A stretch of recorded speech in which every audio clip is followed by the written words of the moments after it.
Treasure Room Zombies by Antonio Alicea, read by the author. A million diamonds covered the ground like morning dew. A figure with a bird on his shoulder appeared, squatting, standing, then looking at his hand. The diamonds magnified his palm lines and scars. Blue crystals morphed into constellations, then returned to ice rocks. The pirates did not know. The light diamonds came with a heavy curse, until surrounded by an ocean of zombies. Many sailors and pirates came from the St. Mary's orphanage. Francesca was a teacher there. She presented a small albino alligator held in her arms like a baby. It ate raw chicken, animal bones, and crabs. A crab antenna stuck out the corner of its mouth. It gulped it down. 1,000 orphans stared at the alligator in awe. She taught them the word alligator, and they repeated it. She told them about the adventures in the ocean, and all the orphans swung wooden swords, wore eye patches or giant pirate hats. The orphanage had 20 rooms, a courtyard, and a large cast iron cauldron bolted down to the ground. "Where's Captain Allen?" a voice yelled. Another voice yelled, "Check the orphanage." Meanwhile, Captain Allen hid in a cauldron, crouching low. Some pollen wafted up his nostrils and he held his breath, resisting the urge to sneeze. However, he saw stars as he sneezed quietly. He peeked at the sailors pushing furniture around. He hid a scroll in his boots as voices yelled, "We have to retrieve that treasure map." At this, his arm hair stood up and he felt chills. The Navy Admiral busted through the front door. It framed a man in a wool, dark blue uniform, drawing out his sword. He noticed a stocky nun with facial fuzz and a bulge at the waist. "I thought drunkards weren't allowed in heaven," the Admiral said. The masculine nun replied, "This is vanilla extract." When she shook the bottle, the vanilla seed swirled up and sank like snow globe glitter. The Admiral's eyes focused on the anchor tattoo on the nun's arm. The nun ran out the door after hearing, "Seize the nun."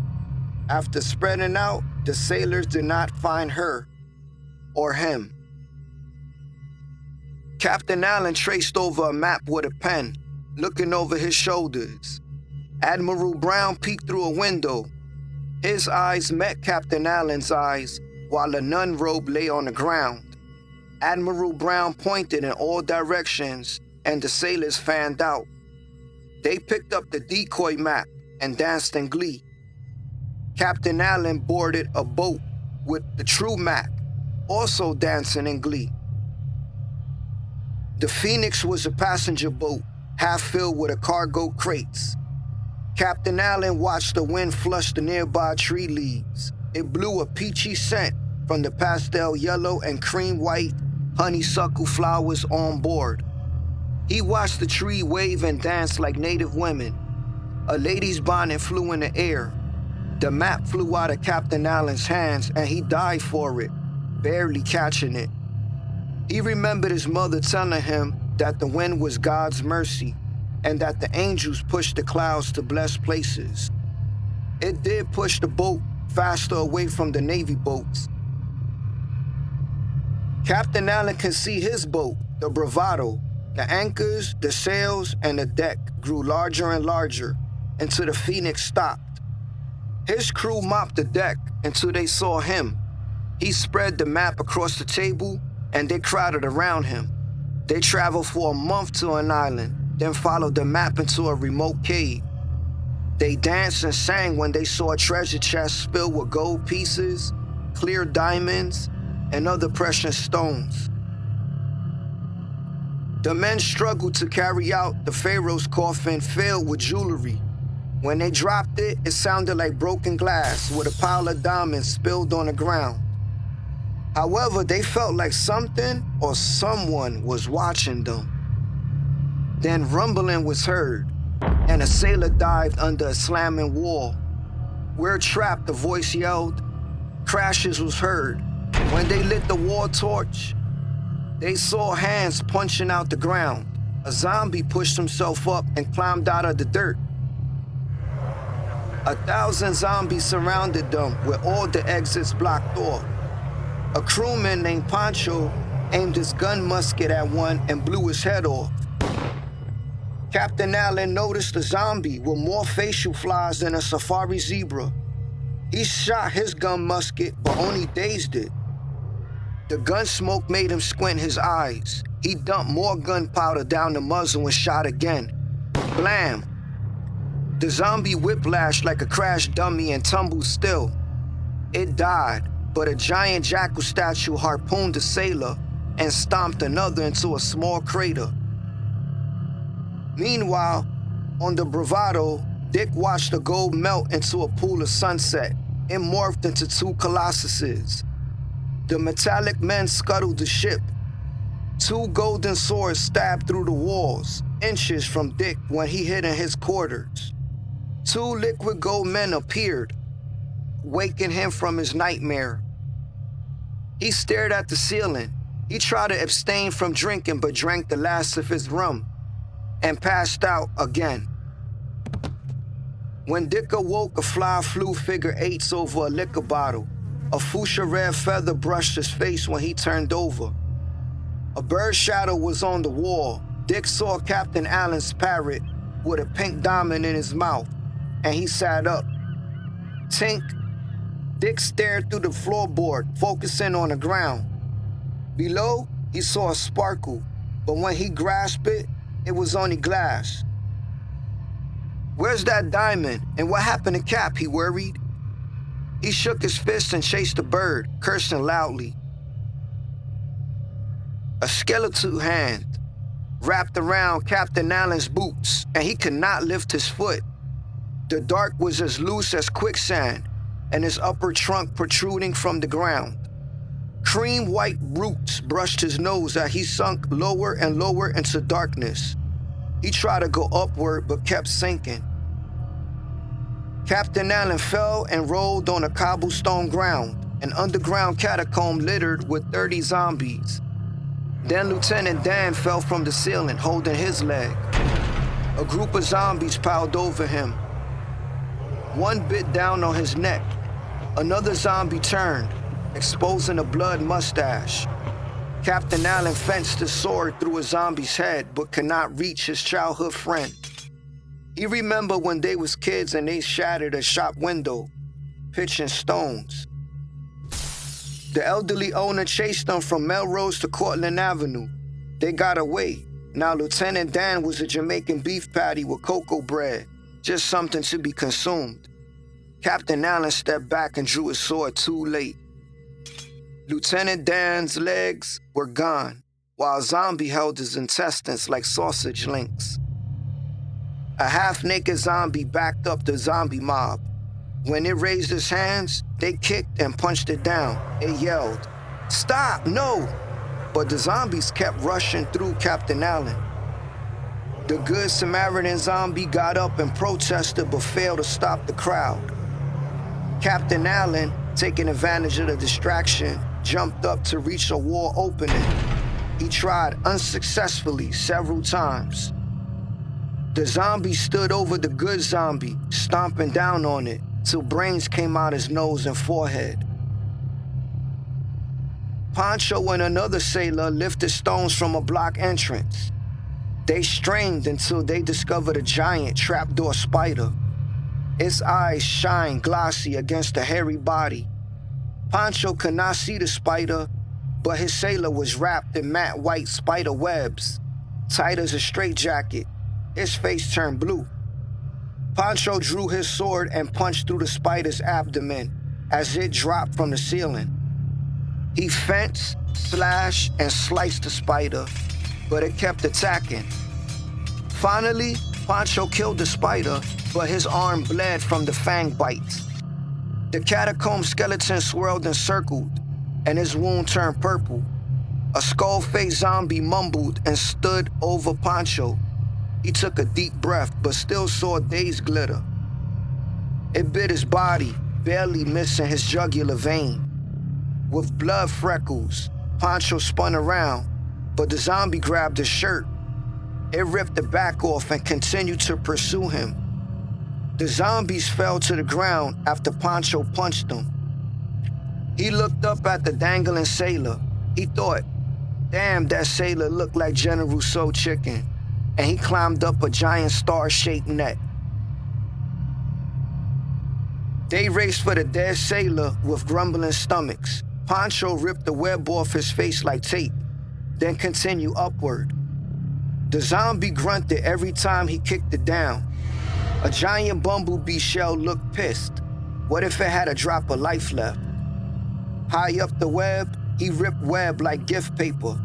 He ripped the pants off the corpse, biting down on a hamstring. He was so hungry, he could see up the sailor's boxes. He could see the lips on a piss hole. I let that other zombie eat that he planned. When he looked below, the zombie was gone.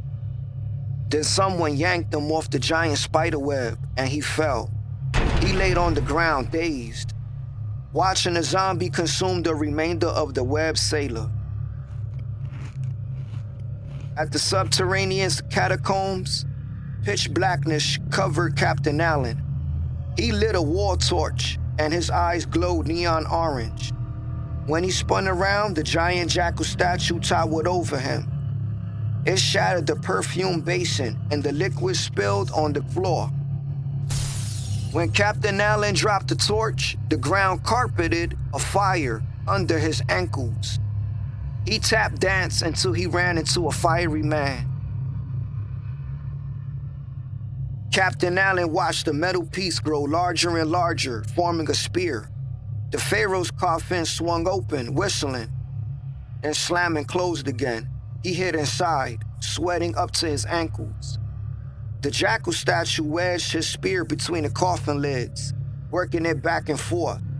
Finally, the jackal statue lifted the coffin above his head and pitched it into the fire. The coffin lay flat, and Captain Allen's sweat now came up to his ears. A shriek echoed out of the coffin, and he passed out. Captain Allen's parrot flew over 100 dead zombies and perched over the cave entrance. Dick, Captain Allen's lieutenant, stood at the vicious jaws of the cave. Standing by the cave entrance, Dick heard the parrot yell, "Hurry, hurry, hurry." He ran into the darkness and disappeared. Dick wheeled in a cannon. He lit the fuse, and the jackal statue fragmented into a million pieces.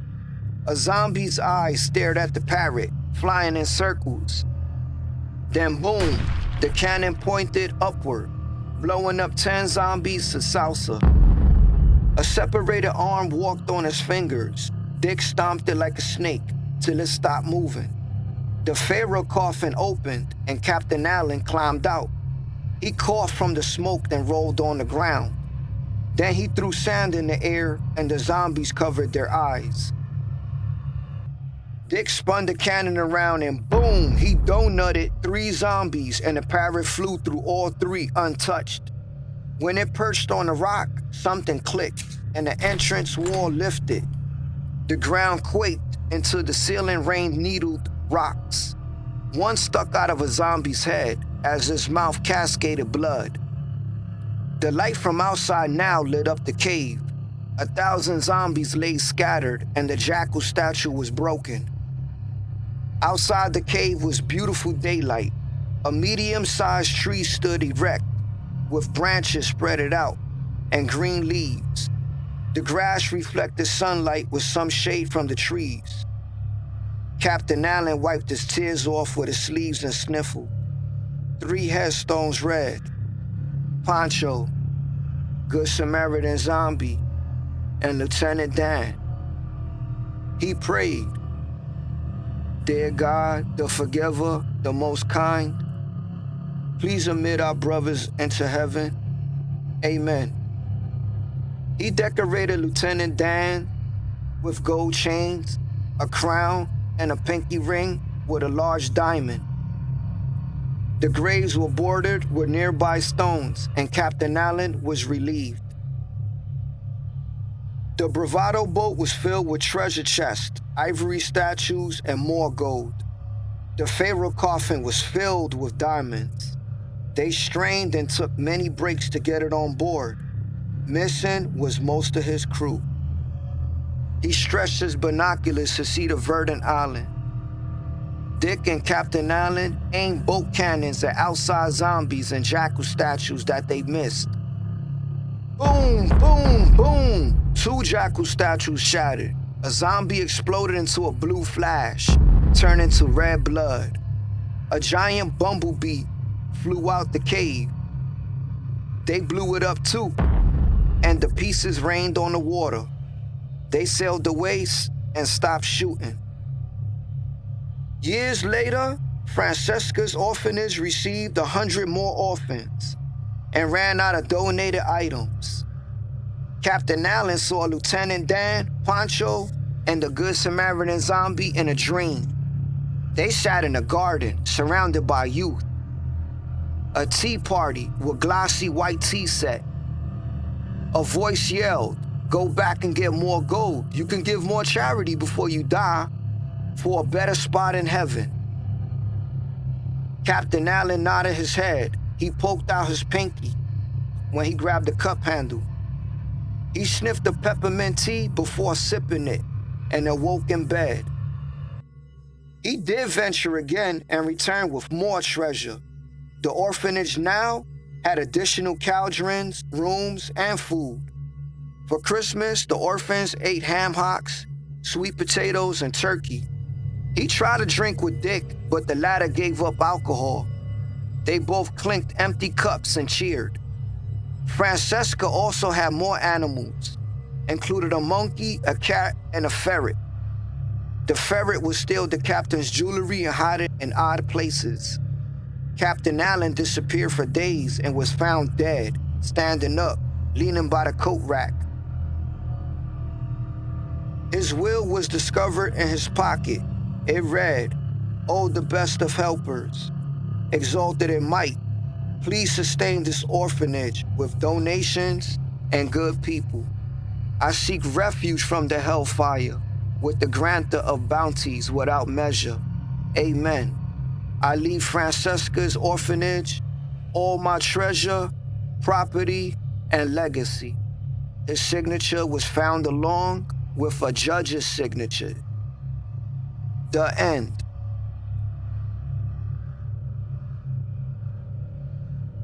Zomeo and Zombiet by Antonio Alicea, read by the author.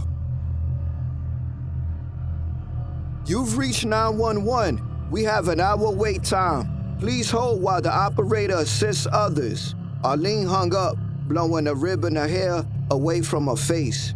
Meanwhile, James checked his cell phone. It displayed, "Come get me or I'll kill you," along with 7 unread messages. When he called, he got a busy signal and sucked his teeth. The voicemail played Arlene whispering and Zombie straining. Glass crashed in the background with thuds. Then the cell phone displayed 803 Main Street. James peeked inside the truck window, then pulled out a coat hanger. He heard someone sigh, then something squish like a drenched mop. He aimed his pistol at a limping man. A star flashed by the muzzle, and the zombie lay still with his hands praying. He laid his seat back and tossed out the gospel CDs. Then the truck rumbled with bass. Igloo, a French Montana song, came on. Blood flashed on the windshield when he hit a zombie. The steering wheel skipped up as he ran over another zombie.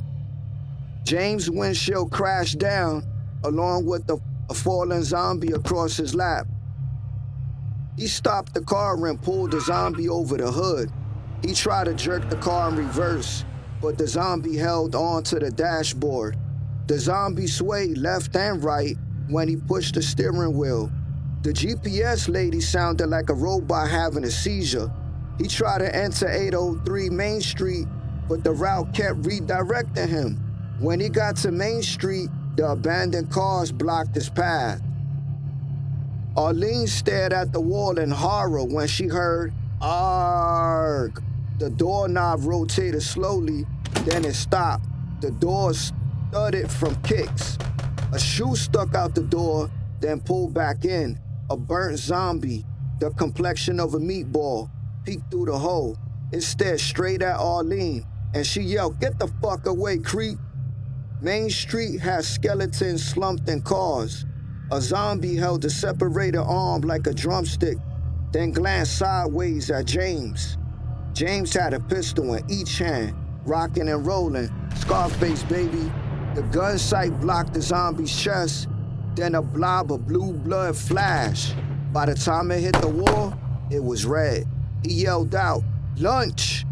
A zombie's brain exploded in his skull and slapped against the wall. It was like an abstract masterpiece sliding down a cream white wall. After all the desperado stuff, Arlene was not at 803 Main Street. Arlene ran up Main Street tripping, then pushing up off the ground. She found a half a skeleton with a police uniform. She grabbed a nearby gun. A number 15 bus was discovered with the door open. When she drove the bus, she towered over the steering wheel. Suddenly, the engine putted and stopped. The gas meter leaned below empty, right in front of a zombie. Somehow, it entered the bus and Arlene shot it. However, the zombie only jerked back and walked forward. The gun clicked empty. She grabbed an umbrella and poked through the zombie's stomach. At that, it caved in, spilling its guts and green slime. The back door busted open and Arlene ran out. The zombie watched Arlene's back shrink till she disappeared. A dense mist of fog rose from the ground. The zombie strained to walk faster, but only Penguin walked to her. It climbed up a small wall and scanned the streets. Its skull pounded in hunger. It could not see her, but a shriek echoed in the dark. Mitch was a zombie dispatcher with 15 years of experience. He stood up in his truck bed behind a machine gun tripod, shooting up zombies. He sang "Who Shot You" by LL Cool J until he heard a shriek. He stopped shooting, thinking, "Who's that yelling? Who's there?" He yelled, "I can't see you. Where are you?" Mitch put blue metal bullets in his gun. When he shot the zombies, they plumed fire. He also shot a building generator, which bellowed smoke. The building facade turned neon orange and the flames climbed to the roof. Arlene was in that same building running up the steps. On the roof, the ground collapsed along with burning zombies. Arlene looked over the ledge and waved at Mitch, screaming for help. The sprinkler system drenched Arlene, weighing down her clothes. She found the building fire kit station and grabbed the extinguisher. She sprayed the zombies, then bashed them with the canister. She climbed down a knotted blanket, but only reached the floor below. The floor that she stood on caved in. She coughed in the smoke and passed out. Mitch poured water on himself and ran into the building. Mitch threw Arlene over his shoulder and held the Tech-9. The air hose smoked after he made a zombie dance. A ceiling beam crashed down, blocking the exit door. A sharp pain ran up Mitch's arm. A zombie wiped his mouth and reached for him again.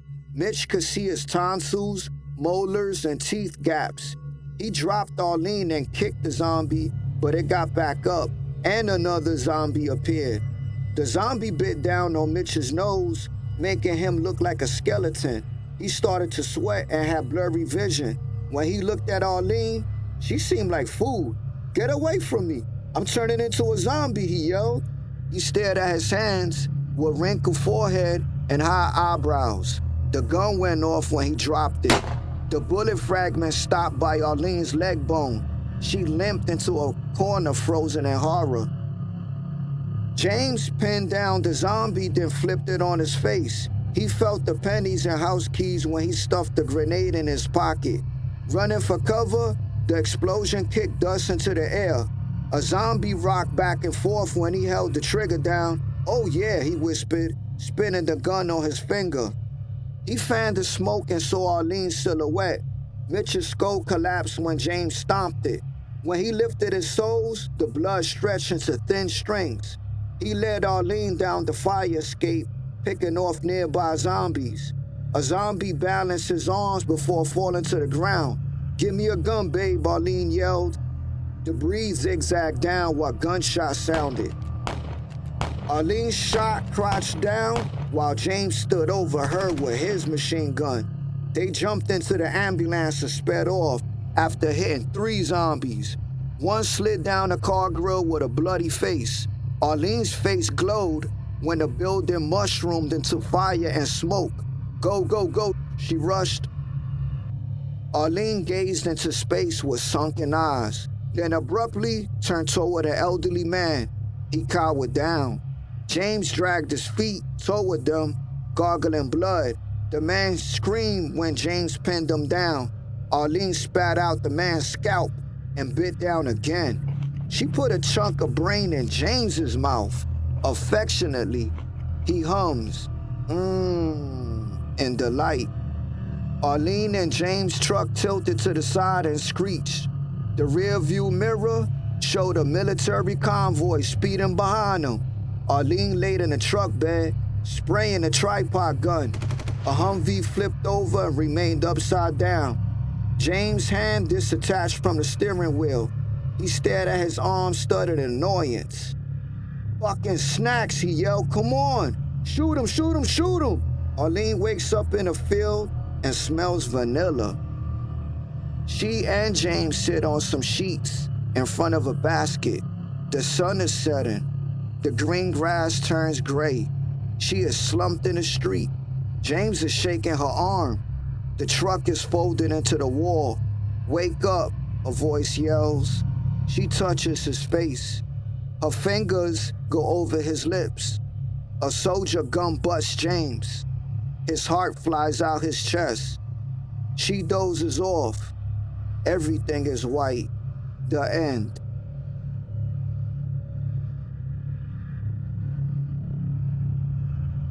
Water Gremlin Ninjas by Antonio Alicea, read by the author. The Water Gremlin Ninja is like the classic gremlin, except it has webbed feet, fish scales, and no ears. A variety of gremlins have been discovered: Rex gremlins, reptilian gremlins, and snow gremlins.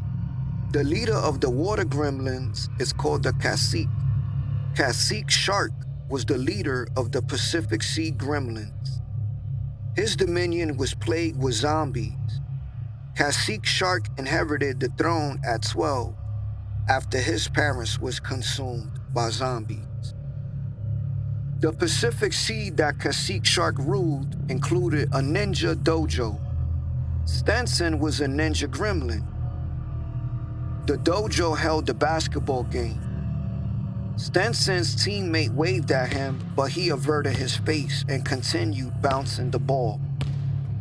3 opponents surrounded him and blocked his shot. A teammate yelled that he was open, but Stenson took the shot and missed again. The court squeaked and chirped, and Stenson's team lost. Stenson Google searched bestninjacontest.com and saw that contestants would use ninja magic, invisibility, and a dragon spirit. He went on another website and bought a ninja suit, a katana sword, and a large box of ninja stars. He told his classmates the best ninja contest was canceled. However, his classmates registered anyway. "I wish I could hack the website and delete their applications," he plotted. An office managed the contest. A wigged gremlin sat behind a computer, clicking her mouse. She handed him a sheet of paper. She said, "Rule number 1, you need a partner. Rule number 2, referee orders must be obeyed. Rule number 3, partner cannot be left behind." His pen looped as he signed a contract. Next to partner name, he wrote Lewis Briggs. However, Briggs shook his head no when asked to join Stenson, so Stenson sucked his teeth and left. The helicopter hovered over Zombie Islands. The treetops swayed and Stenson jumped out. He had scraped his arm, tumbling on the ground, when the parachute was wrapped around him. Something heavy whacked him. Briggs yelled, "Stenson, was that you?" "Oh, snap. The helicopter crashed. It's on fire. Smoking all over the place." Then Stenson smelled gasoline. A whipping sound was heard as Stenson slashed out the parachute. The opening showed a dead sloth laid out. The back of the skull was eaten out and the stomach was missing guts. A crow held a finger in his beak and flew over some slouched figures. Briggs sucked on an albuterol pump and held up a bent arrow bow. Stenson yelled into his headset, "Referee, we are here, advise." However, it only played white noise. The headset crackled, then a lady gremlin said, "I am Chun Woo, your referee. There was a crash. If you are safe, we need you to set up an observation post at the mountaintop." A grapple hook shot up and clinked. Briggs' arms felt wobbly and his fingers cramped up. When he looked down, his first aid kit fell off and shrank. Then it busted open on the ground. When Stenson climbed to the top, he saw a coiled snake yards away. A ninja star spins and the snake head falls off. The threat was gone, but Briggs strained to climb up. Stenson yelled, "Stay off the Twinkies," Briggs replied. "F you, Stenson." Chun Woo stared at the monitors. The drone cam showed tons of zombies. When the wind blew away the drone, she wiggled her thumbs over the D-pad and saw treetops. A hand reached up and swatted the drone. She could see a zombie approaching the lens. It chewed on the blades until his mouth bled. Then Chun Woo stared at a blank screen. Weeks before, Stenson struggled with his training. Fan Chu was his classmate. He said, "I hope we get to fight today." Fan Chu bumped into Stenson on the way out of the locker room. He did not apologize. Also, the announcer yelled, "Next match, Stenson and Fan Chu." So Fan Chu taunted. He posed his wide shoulders, thick back, and a caterpillar scar. He pinned down Stenson and a voice shouted, "Okay." Everyone is laughing at me, he thought. However, nobody laughed. Fortunately, the fire alarm went off and everyone lined up outside. Stenson did not have to fight, but Fan Chu glared at him. Now, on Zombie Islands, a zombie swung a tree branch at Stenson. Another zombie tackles him to the ground, knocking away his sword. After retrieving it, he slashed the zombie diagonally, and the trunk slid off. Something thumped. A fuzzy tarantula crawled over his shoe. 6 zombie heads rolled down the slope. Stenson saw 6 decapitated zombies drop to their knees. Briggs stood over them with a sickle, but did not see the zombie mob behind him. The 2 ninjas looked like pineapple pound cake to the zombies. After some static, a voice yelled, "Use an invisibility cloak." At that, they seemed as clear as water and faded away. Zombie screams, grunts, and wails echoed off the mountain. Even though hidden, the ninjas fell along with the ledge. 100 zombies rained along with them. Stenson gulped. The broken off rock splashed in the water. A stone slab laid across Briggs' chest. while a net caught Stenson's leg. The zombies floated to the top surface, blowing bubbles.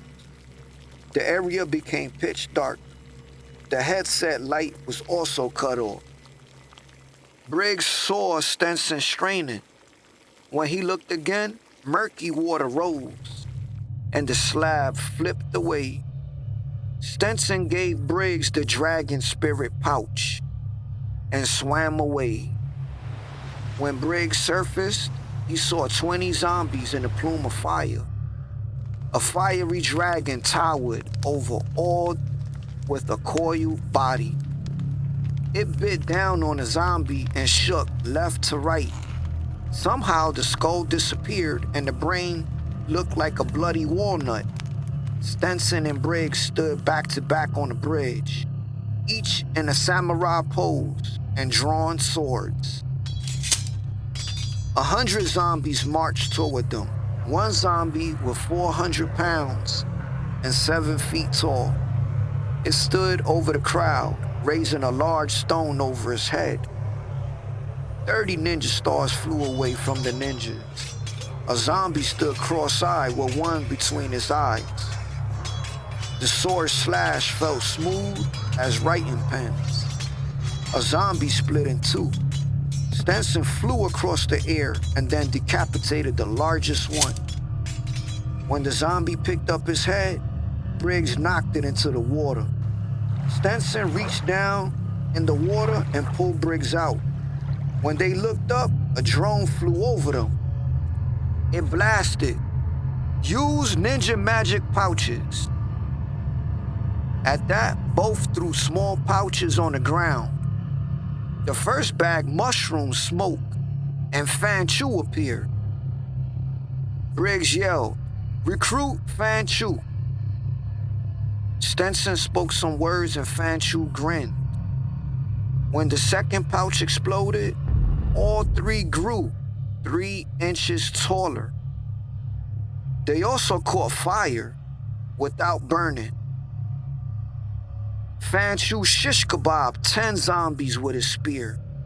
Briggs immediately finger jabbed the zombie in the eye. His finger glided with a squirt of blood. Stenson flicked 1,000 ninja stars and the zombies caught on fire. Within seconds, they crumbled to ashes. The drone lit up in a rainbow pattern and displayed success. Best ninja.